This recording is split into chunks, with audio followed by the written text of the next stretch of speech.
नमस्कार मित्रों, मैं हूं बीएल चौहान। आज एक नए वीडियो के साथ। आज का जो टॉपिक है वही शिक्षा मनोविज्ञान के जो 30 प्रश्नों की जो श्रृंखला जो चल रही है वीडियोज़ की, उसके बारे में हम अध्ययन करेंगे और कौन कौन से जो इम्पोर्टेंट प्रश्न हैं उन्हीं को हम यहाँ पर पढ़ रहे हैं। तो चलिए, पहला जो प्रश्न है वह है विनेटिका प्रणाली। विनेटिका प्रणाली के प्रतिपादक कौन है?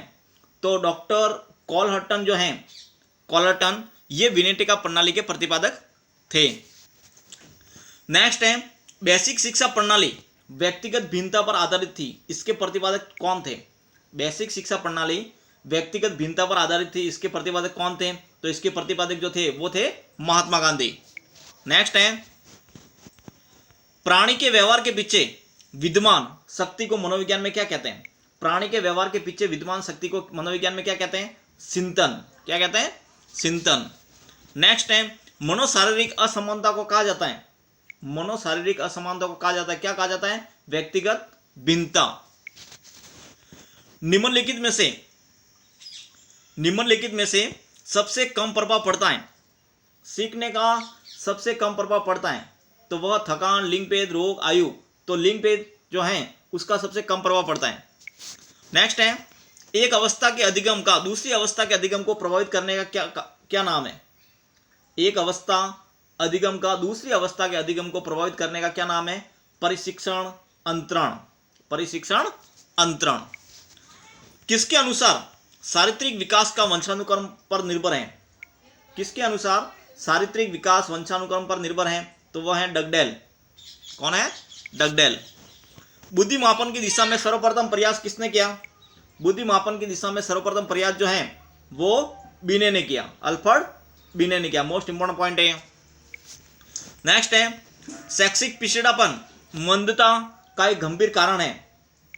शैक्षिक पिछड़ापन मंदता का एक गंभीर कारण है। और निम्न सामान्य बुद्धि, मंद बुद्धि, तीव्र बुद्धि या इनमें से कोई नहीं। तो इसका आंसर अ राइट है, निम्न सामान्य बुद्धि। प्रतिभावान बालकों में किस अवस्था के लक्षण शीघ्र दिखाई देते हैं? प्रतिभावान बालकों में किस अवस्था के लक्षण शीघ्र दिखाई देते हैं? अ बाल्यावस्था, ब किशोरावस्था, स प्रौढ़ावस्था या द वृद्धावस्था। तो बाल्यावस्था में जो है प्रतिभावान बालकों के लक्षण शीघ्र दिखाई देते हैं। उस मनोवैज्ञानिक का नाम बताइए जिसने सृजनात्मकता के क्षेत्र में कार्य किए। सृजनात्मकता के क्षेत्र में किसने कार्य किए? टॉरेंस ने। नेक्स्ट है अधिगम अनुभव और प्रशिक्षण के व्यवहार में परिवर्तन है। अनुभव, अधिगम, अनुभव और प्रशिक्षण के द्वारा व्यवहार में परिवर्तन है। अधिगम की ये परिभाषा किसकी है? कॉल्विन। मोस्ट इंपॉर्टेंट पॉइंट है ये, कॉल्विन। ये परिभाषा मोस्ट इंपॉर्टेंट है।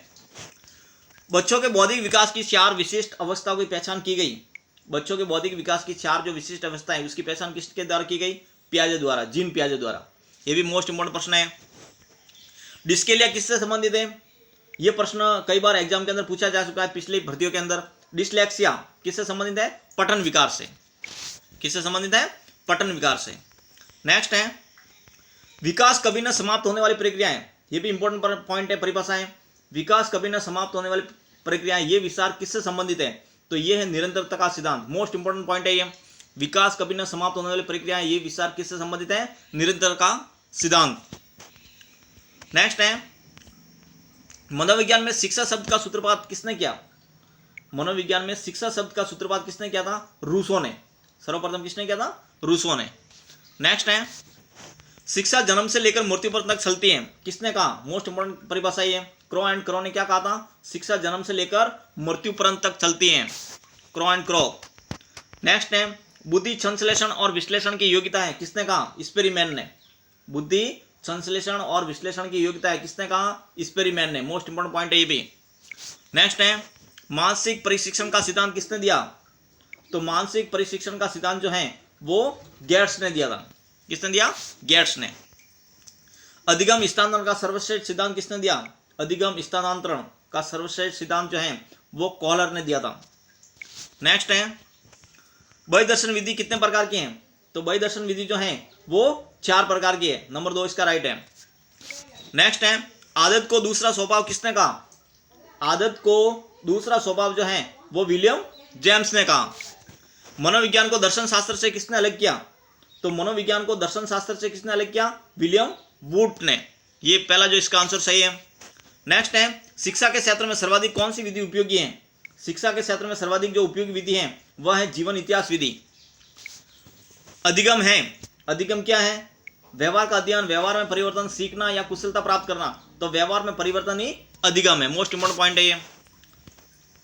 1-2 वर्ष का बालक अच्छे से पेंसिल से कार्य नहीं कर पा रहा है, बालक में किसका अभाव है?